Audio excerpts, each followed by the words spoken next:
Everyone, and welcome to the Core DAO quarterly webinar. I'm Jacquelyn Melinek, the co-founder of Token Relations, and we are fortunate enough to work with Core DAO, and I'll be moderating this discussion.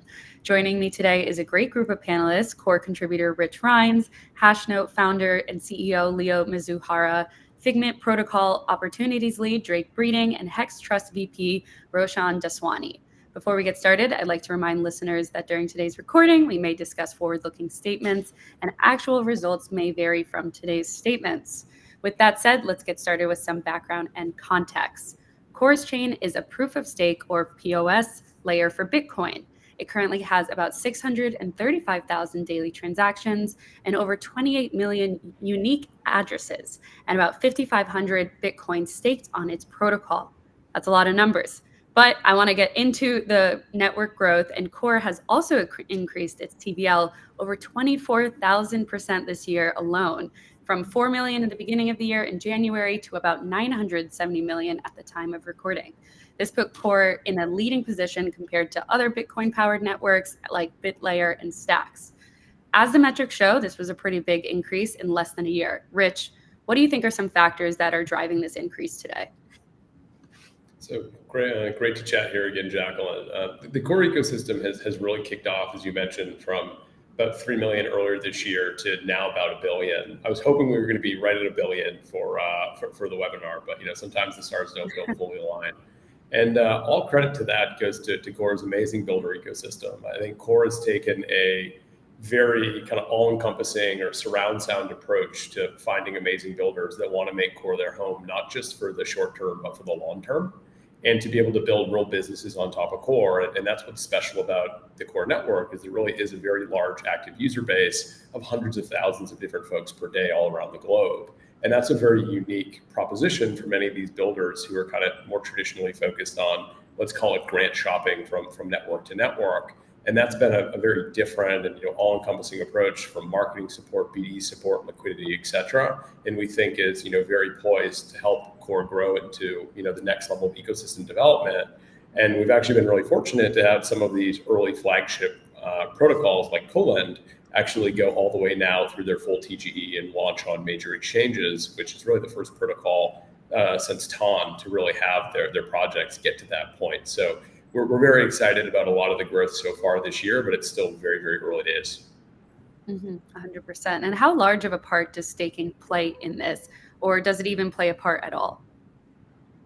So Bitcoin staking, despite what we would like to have happen, actually does not count as TVLs. Those are actually totally separate. So that 5,500 Bitcoin actually is not counted as part of the billion that's on chain. The billion that's on chain is actually active TVL inside of DeFi protocols: Colend, Pell Network, Avalon, Bitflux. Like, you kind of go down the list.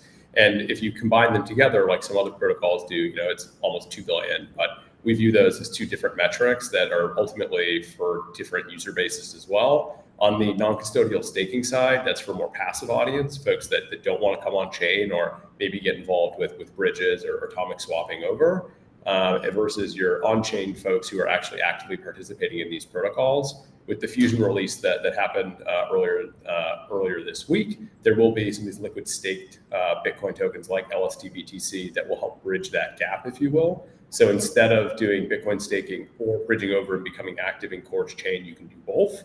And there's many amazing partners that are already launching their LSTs as well, like Solve. So we expect to see this be the next leg up of ecosystem development and growth. Yeah.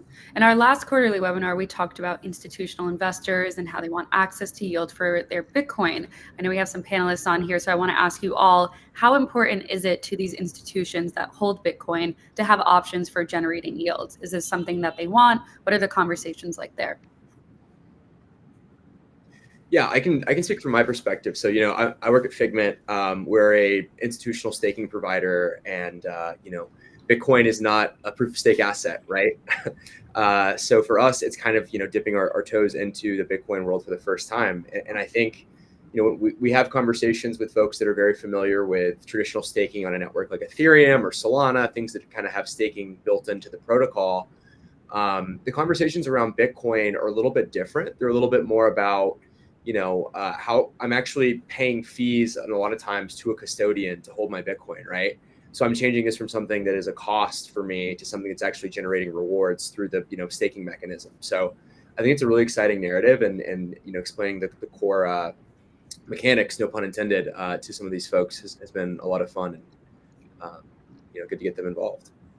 I think we're seeing much the same type of demand that Drake is talking about. Definitely a lot of conversations around, hey, I'm paying a custody fee, like how do I overcome that? But also the largest holders of Bitcoin are all going to be very sensitive to the efficiency of their assets and their ability to earn yield on it. So it comes up more frequently from large holders than small holders. The other thing that I'd point out is, to some extent, the last deflation cycle in crypto happened largely because of over leveraging, and over leveraging often happens because people are looking for yield on their assets, right? They're lending out their assets to get that yield, and solutions like Core's dual staking allow us to earn that yield without that same kind of leverage generation and counterparty credit risk that comes from the previous solutions. And I think that's really important. It means that for us, at least, our clients are much happier to get the kind of yields that you guys can provide without taking the same kind of risk that they were taking in the last cycle. And that clearly would happen again if we see credit cycles and TradFi all the time, right? And some of them are comfortable with that. Some of them will keep doing lending, but I think this ability to use those assets in order to support another network is a much safer and a much more builder-friendly way to use your assets than the potentially dangerous and, as we have seen, a potentially kind of globally dangerous way to earn yield, which is the lending side. Mm-hmm. Cool. Great points, I think, mentioned from Leo and Drake. I think to kind of chime in here, I feel that it's quite fundamental at this moment, given that how the price has increased and, the flow that we're seeing. A lot of institutional clients have built up a lot of Bitcoin over the years, and they are looking for yield, like, the traditional assets they have, invested in over the years. And a lot of them look for vetted and reputable venues, such as, Hex Trust. So, it's very important for us to, kind of get on the curve and enable this sort of staking-like products that, Core has been pushing to our clients. Rich?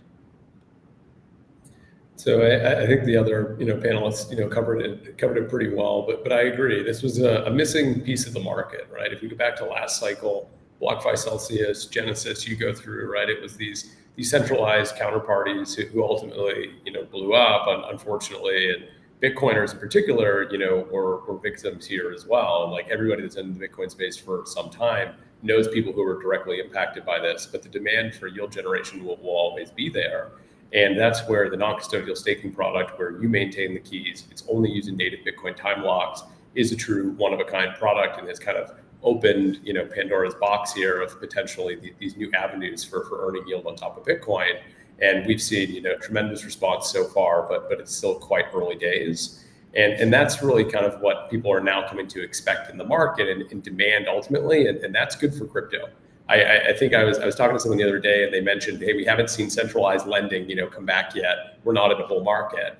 And I think in many ways that's true. We saw that Binance announcement around 20% on their stable that I think freaks some people out. But we'll see, right? But it's just kind of understanding, what the market is looking for, and then the kind of enormity of some of these, capital bases. And we've made it, no secret that Core wants to be providing yield on the Bitcoin ETFs once that eventually is possible in the US. I think we're going to get an Ethereum staking ETF sometime in the next 6 to 12 months. I think Bitcoin will not be soon to follow. And that's the next phase of the institutionalization of Bitcoin. We had the spot ETFs this year, yield-bearing ETFs are coming, and hopefully Core is powering those. Mm-hmm. I mean, to your point, it's still in its early days, but there's a lot of development going on. So what would you say are the main barriers or concerns for traditional financial institutions when they're considering yield products?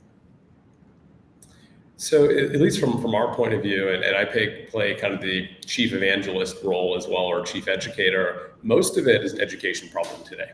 And these are new products, and it's really going through the nuts and bolts and you should be able to understand every piece of the detail before you get involved in one of these systems. Because again, if you don't know where the yield is coming from, you are the yield. That's a cryptoism, but it's always, always true in every cycle.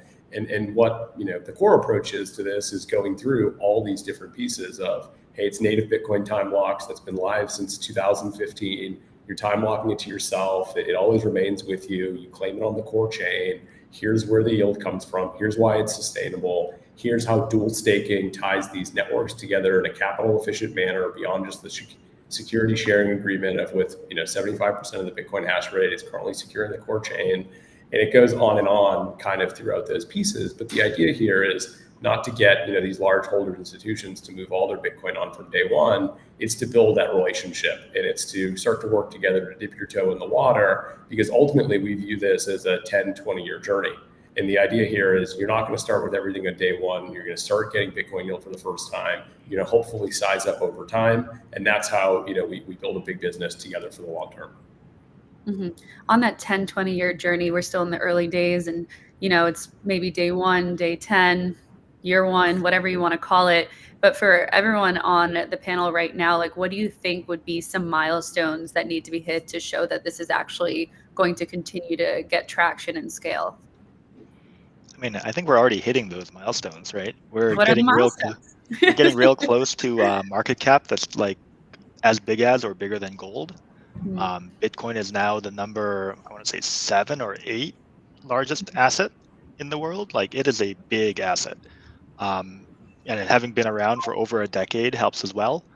There are a lot of large money managers who think of that 10 years worth of data to be enough data to like back test what the risk is around the product and such, which I think is a little bit misguided, but all the same, it is one of the things that people think about.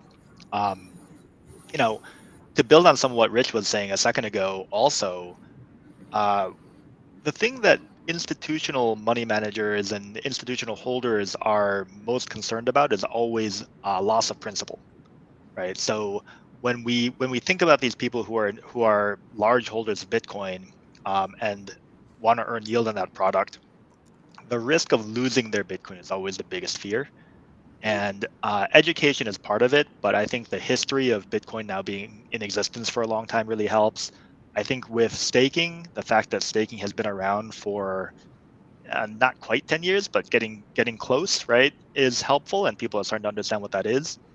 But also the technical details, like the fact that you're actually like locking your Bitcoin in place in their wallet, makes them feel a lot safer. And that's one of the things that I really like about the core product, and this ability to create this real yield while keeping your asset somewhere that you've already deemed is safe. And that safety, I think, is really going to help core and core dual staking grow. Mm-hmm. Leo, you got an Ethereum pillow behind you. I do. We had to bring it up. It's like the elephant original staker in the room. How do you see Ethereum and other like tokens playing into this? And then we'll go back into like everything we're discussing. But I feel like I got to ask, and maybe other panelists if you want to chime in. Well, honestly, I think we've seen that Ethereum is kind of losing the battle at the current moment, right? Mm-hmm. We see that many institutional holders are very comfortable with Bitcoin, and Bitcoin really is a store value asset. I think people who are investing in Ethereum think of it more like a NASDAQ type product, something that you're going to do analysis on their cash flows and their user base. And what we're seeing is that there's a lot of competition for that space, right? You might be thinking about Ethereum, but if you're thinking about Ethereum, you're also thinking about Solana and Sui and Aptos and Near and Tron, and like there's just so much other product that competes in that space. And honestly, none of them compete with Bitcoin. The ones that compete with Bitcoin are really like core, and like these other, there aren't a lot of players who are there to take advantage of the fact that there's this asset that is really just there to be a good store of value. And yeah, I was joking with the guys earlier that I need someone to send me a Bitcoin pillow. To replace that one? I'd be happy to put that in the background instead. Yeah. If I could just add a point to that, I agree with that, and I think that Ethereum is really the first widely adopted crypto asset that brought the on-chain economy to the forefront for so many institutions, serious investors, serious players. We see the staking participation rate on ETH and how comfortable like big players are with it. And, that's kind of the gateway into DeFi and all these other new primitives. And so it feels like ETH is what made everyone comfortable with that. And now it's like, how can we build this in other ecosystems? And, Bitcoin, obviously the biggest TAM there by a long shot. Mm-hmm. Yeah, that makes sense. So we talked a lot about yield. And I also want to talk about staking because that's a huge part of Core Network and also just the crypto economy in general. What do you think are some of the benefits to Core's dual staking model for holders, and how does that kind of differentiate from other Bitcoin-centric networks? And then from, the partners or panelists that we have on stage as well, how do you look at it in comparison to other models out there? I can hop in on that one too, I guess. Hashnote is really supporting Core as our primary way of doing a layer two, I guess, side chain that's like using Bitcoin as a security, as well as the primary way we're earning yield on Bitcoin. Now, I think one of the things that really drew me to this ecosystem is that they're trying to create something that is sustainable, and they have a chain that is actually meant to do things.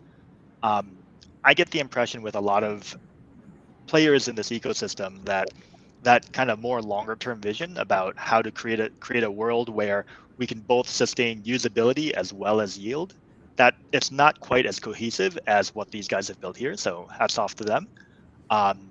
We really think that this project is the way that we can get people into something that is an investable asset for the better part of a decade. And so we are providing not ETFs, but investment vehicles that allow you to invest in a combination of Bitcoin and Core token. I think the fact that the way this is structured, as people come into this dual staking, it also helps propel demand and support the price of Core token is a really good way of creating that virtuous cycle rather than the opposite that you might see in some of the other networks. And yeah, I think as we see the price of Bitcoin go up and the market cap of Bitcoin continue to increase beyond some of the other assets, I think that brings Core with it, because as you get more Bitcoin, you're actually going to need to buy more Core to keep up with that dual staking fraction. Yeah, it's such a strong flywheel. Virtuous cycle, probably even a stronger descriptor. But I think you're going to have these very well aligned incentives for folks to continue to invest in Core, continue to engage in the Core ecosystem, while at the same time, kind of getting additional rewards on top of their Bitcoin. I think that it's just a very good long-term setup on both sides of it. Yeah, for sure. And Rich, from the Core perspective, what are kind of the safety protocols put in place to ensure holders can maintain control of their assets while staking? Because that's an extremely important part for anyone. Yeah, so it's fully non-custodial. So what we mean by that is you are only trusting the Bitcoin L1 when you're doing the Bitcoin staking aspect of this, which is so critical. Like as a Bitcoin holder and someone who's been in the space now for 11 years, we designed something that would work with my rigor in mind, and that just happens to be the same as some of the largest custodians and fund managers in the space, where it's you don't want to trust anybody with your Bitcoin. It's the most sacred asset, in the world to many, many people around the planet. And that was very key to this design. This helped Core with so many institutional partnerships, custodians, et cetera. And we expect to see that continue to really pay dividends. On top of that, on the Core side, when you are staking, you also, again, are maintaining that Core yourself, which is so critical. And I think just to add to what Drake and Leo mentioned is, it's all about trying to get what we refer to as Bitcoin alignment. And the idea there is what Core needs to do is to help blend the Bitcoin community and the Core community together. And that's the recipe for long-term success here. It's not just the security sharing agreement that's been there since day one, but now there's a capital agreement in place. And the idea here is there's actually reason to participate in these networks beyond just it being a rewards token.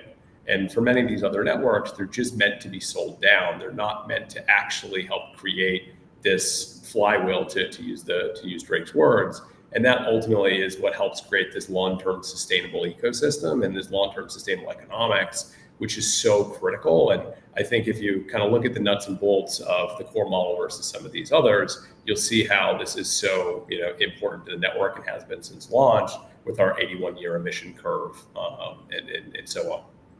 Mm-hmm. How has this approach kind of changed in comparison to previous quarters, and where do you see it going, both near term and long term? So we expect to see fairly large growth on both the staking side as well as on the TVL side on chain. Both are so critical. And I think Leo put it correctly, is like you've got your supply drivers and you've got your demand drivers.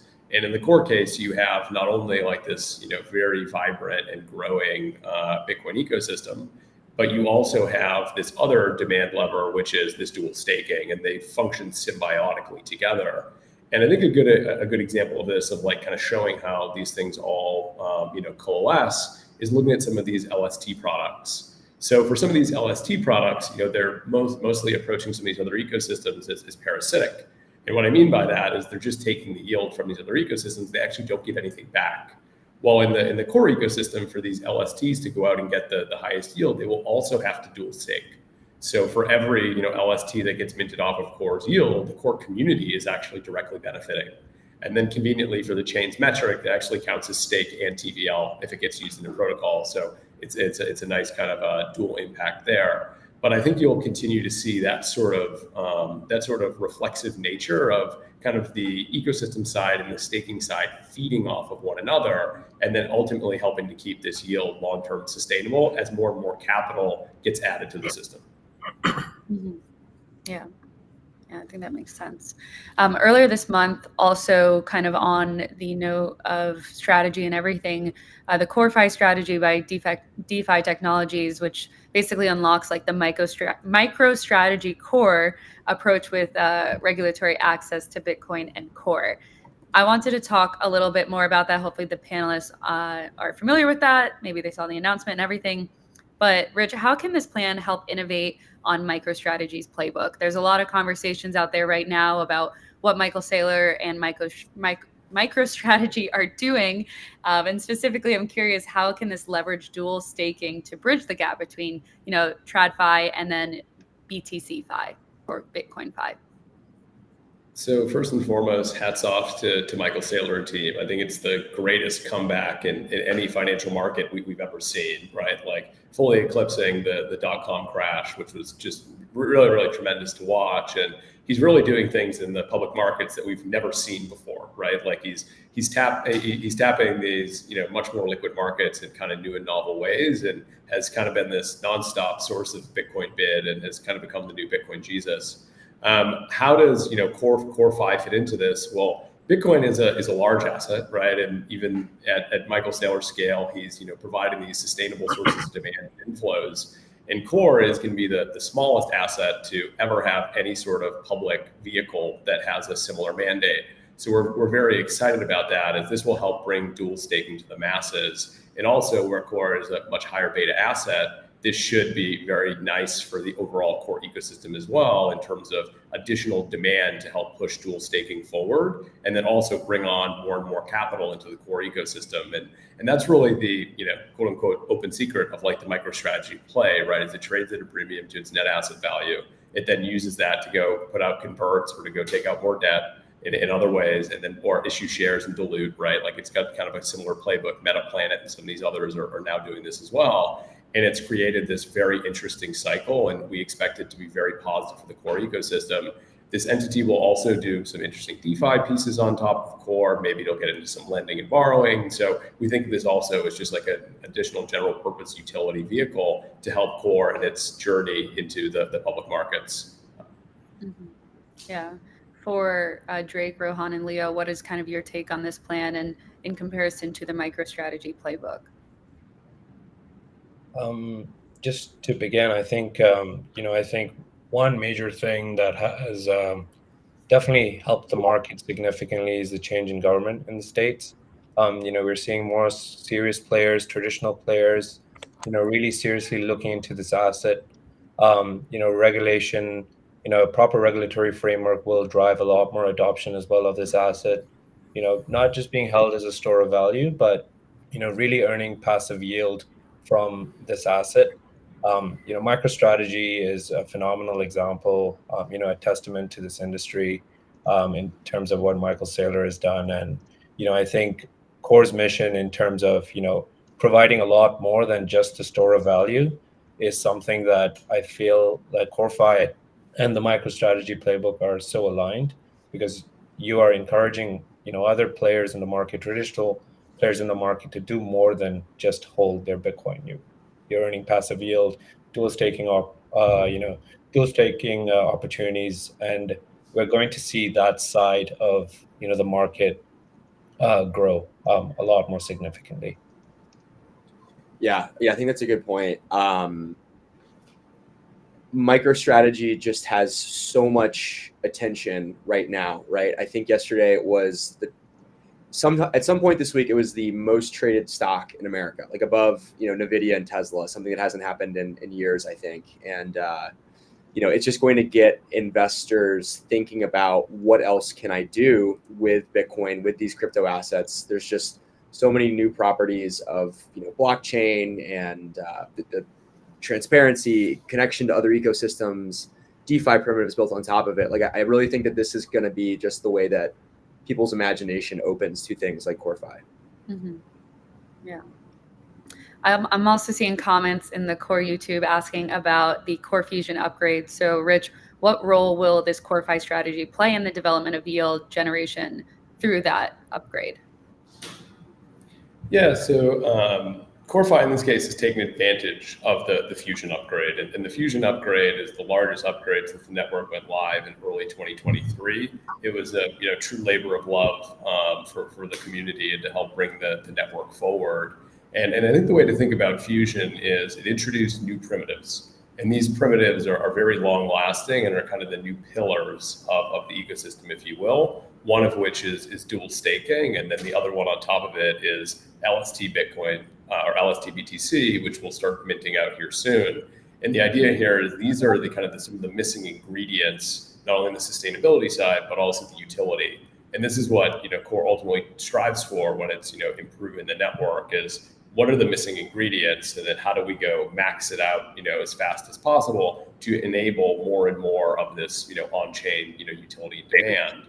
And I've mentioned this before, but Core is a product-focused blockchain. What that means is delivering to people what they want, whether that's builders, whether that's users, and all other sorts of institutional audiences. But the end of the day is, if we're building stuff people want, we'll continue to do so, and Fusion is no exception there. Mm-hmm. Yeah.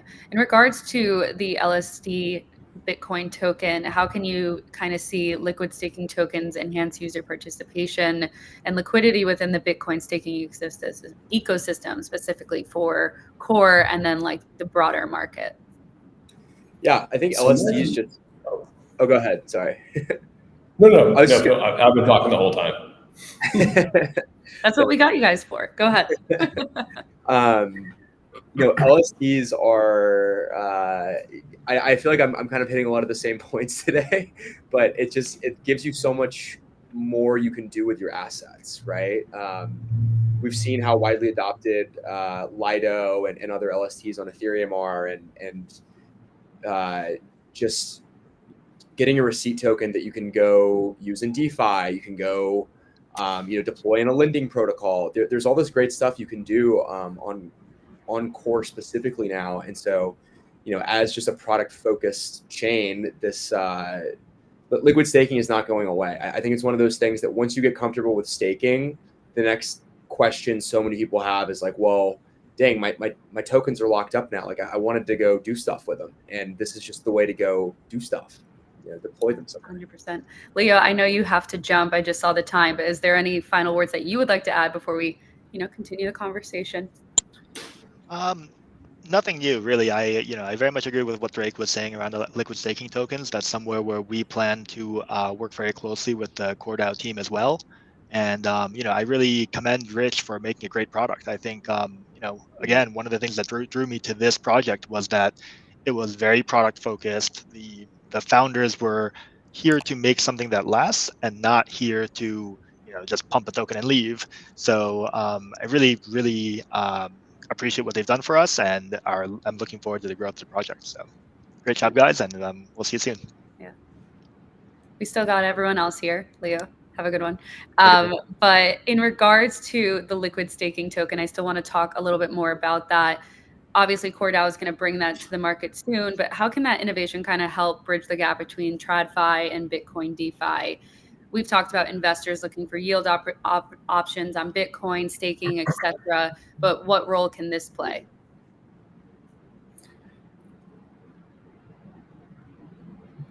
Maybe to All right, begin, go and ahead. then so Rich I'll- possibly No, going go for ahead, it. go. One of the most important points I think Rich mentioned earlier is education. With innovation comes a lot of education. I think the products that CoreFi has adopted is, when you think about the real meaning of these products, they are actually nothing new. It's just in a different sort of ecosystem. A lot of these products are quite familiar financial structures that do coexist in the traditional markets. So it's really important to just educate and inform. And as a custodian, a lot of our job is educating and informing, and trying to elevate products like CoreFi to make it a lot more real with our clients. And that's something that we see is the education aspect is huge when it comes to new innovation, and it's really kind of bowing down to the traditional structures that do exist to kind of help them to kind of help new investors or new participants in this market to understand the sort of familiarities that help them, eventually deploy more capital. And another point is the concept of collateral has existed since decades and decades. I think a lot of the terminologies that are used sometimes get a bit confusing, and that's why for all the panelists here and other participants, the education factor is so much more important. Yeah. On the education note, where do you think institutions are today when it comes to understanding all of these different variables? I think at this moment, given the regulatory framework, maybe I would say before the change in government, there was a lot of uncertainty in terms of them even recognizing this as an asset for them to enter. Right. There was no sort of standardization from the SEC in terms of how do you classify an asset? Where does it fall under the regulatory framework? What is it taxed? All of these factors are quite sensitive to traditional players, especially when you're thinking of Bitcoin and all other cryptocurrency assets as new in this sort of digital asset realm. I think the change in government has kind of increased the sort of forward-looking thinking towards an asset like this, an industry like this. Hence, I think at this moment, nearly every fund is kind of looking into this a bit more seriously. MicroStrategy is hitting the newspaper nearly every day. It's quite hard for someone to constantly ignore it. Charles Schwab's CEO mentioned a few days ago, he regrets not buying Bitcoin. There was a lot of news about MicroStrategy presenting to the Microsoft board about, hey, you have 80 billion in assets. Why don't you allocate 1 or 2% to Bitcoin? So a lot of these sort of topics are coming up, and it is as regulatory framework starts to kick in a lot more seriously, especially in the US. We're going to see a lot more movement in this front, and the education is just going to get quicker and quicker for people to understand it, and people will deploy capital a lot more faster. Yeah, I think the price FOMO and the just, oh my God, if I bought Bitcoin in 2018 is what gets so many people in traditional finance to at least first take a look. And now that the regulatory environment seems like it's going to clear up at least a lot in the US in the near term, I think some of the career risk and just overall, if I buy this and it goes to zero, how do I explain this to my clients? It's gone. Everyone's talking about it now. Everyone has to have a strategy around it. It's kind of just an inevitable thing. And I think once you get the price and the increase and the appreciation potential is kind of the first thing in the door, and the next thing is like, oh no, I'm starting to understand that these technologies are just better than the existing system. Like there's just more you can do with them. There's higher capital efficiency. You think about these banks that have just thousands of people in their back office. It's like this is just an execution custody settlement in one transaction. It's just better. And I think you have a great point there, Drake, around career risk. And I think if we go back, let's call it, 5 years ago, it was all like, would you allocate 1%, right, to Bitcoin was kind of the thing. And prior to that, it was like, total kind of cowboy land.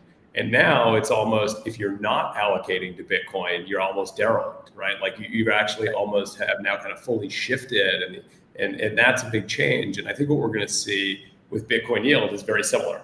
So right now there's folks that are on they're pioneers. They're allocating some percentage of their funds, their customers' funds, again, in small amounts, but we expect to come on with size. And I think over the next few years, it'll be very similar, where if you have Bitcoin, it's not earning yield, you also will be derelict. Yeah, I think now is a good time to also talk about like the forward looking of everything, looking to the future for Core as well as the rest of 2025 for the other panelists in your businesses. What kind of other aspects to both Core and its products, but the broader Bitcoin ecosystem, are you guys paying attention to and thinking will pan out? So should I start with Core? Sorry, my segues Core today and are the too broader soft. Bitcoin ecosystem. Let's do that. Cool. I'll direct it. Go ahead. Awesome. Sorry, I'm like, my timing's off today. So in terms of Core, so again, really strong execution throughout all of 2024, 2 major upgrades, and really kind of setting the table stakes for the future. In 2025, you're going to see us continue to execute and to go expand. And some of the ones that we've announced so far that we're super excited about are local fee markets. We've been talking about this for a while, but we'll be the first EVM chain to bring this forward. And local fee markets, for the uninitiated, are fast, cheap, and predictable transactions, regardless of network congestion. So the idea is getting out of those, kind of previous states where all of a sudden it costs hundreds of dollars to make a transaction when the network is congested. That will be a thing of the past in Core. And again, truly kind of innovating on the EVM side. On top of that, we're going to get into some very interesting new platform revenue sharing mechanics, where as a DApp or potentially an issuer, you will actually have new ways to monetize. And you'll see some pretty interesting partnerships that get mentioned there in the coming months. But overall, it's very aligned with Core's ultimate goal of building a revenue-generating platform that not only allows it to self-sustain, but also allows its partners to build, hopefully, world-changing businesses on top of the platform. We'll have other pieces, that will come out as well. But those are, I think, what we're talking about so far. I think the way to think about Core in 2025 is expanding the net farther and farther. So Core is number 1 in every Bitcoin category, which is a very amazing place to be. But Core's ambitions are so much bigger. It wants to be the most utilized blockchain, piggybacking off of Bitcoin, and ultimately hoping to get Bitcoin in the hands of billions of people around the world, which due to Bitcoin fees, et cetera, is not possible to do on the Bitcoin main chain itself. And I think another major area of emphasis for us early this year is stablecoins, early next year will be stablecoins, because that's let's call it closing of the loop of the original Bitcoin be your own bank kind of 2013 indoctrination that I got. What we've learned is people don't really want to use Bitcoin for payments. They just want to hold on to that till they die. Not a bad viewpoint. But what they want to do is they want to borrow against it, use it as this perfect collateral, and we'll start to see stablecoins proliferate on Core as well. Having almost $1 billion in Bitcoin TVL, it's a really natural merging of those two. And I think that's probably the stopping point for what I can say today, but it'll be an action-packed 2025.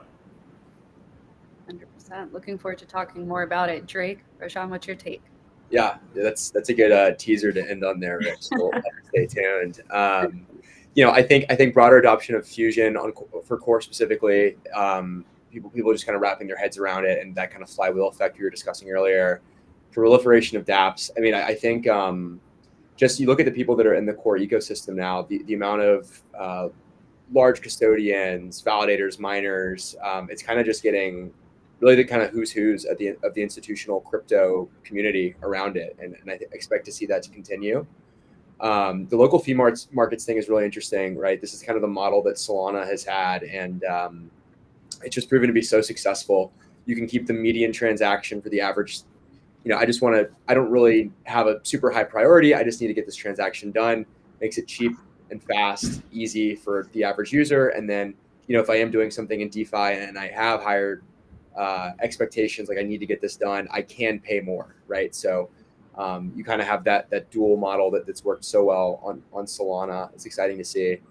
Outside of Core, I think that just more of these really on-chain primitives coming to the masses, the institutions, it's kind of inevitable now with the regulatory clarity coming in the US. You're going to see things like traditional staking, liquid staking, Bitcoin staking, probably coming to a broker, a bank, an app near you very soon. It just feels inevitable. I think from my side, I think custody is just really one aspect of our business. But I think with the recent news, on how we've grown, staking and providing market services to our clients is really the add value, the mission. For Core, our partnership with them, it's not just supporting the assets for us, but to eventually bring their products, their innovation to our clients. So as this becomes a lot more of a significance as it is already with especially Bitcoin, clients are going to be wanting to do clients are going to be wanting to do much more with their asset, earning passive yield, engaging in dual staking like products. A lot of them are quite comfortable in a more secure infrastructure like ours. And that's why it's really important for us to work with players like Core to really bring those products to them. Yeah, I think we've covered a lot of ground here. And before we wrap things up, I just want to ask each of you if you could say, what is one thing that you are most excited for in the coming quarter and or year out of all these conversations and topics we went over? Whatever came to mind first.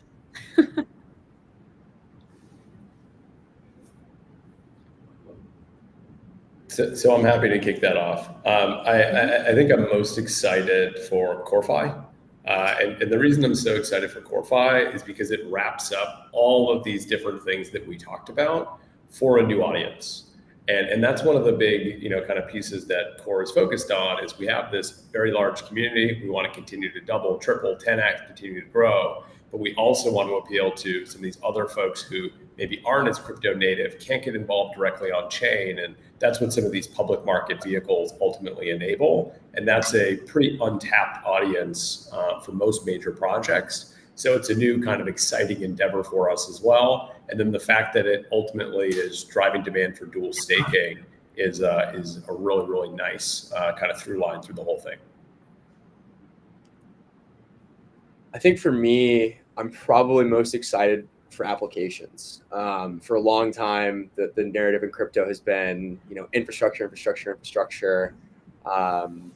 where a lot of the investments happening in the space are. And I think if you peek a little bit into the future, you can really see some cool stuff getting built. And I think you're going to see a lot of, Web2 social media founders, fintech, rewards, points, whatever.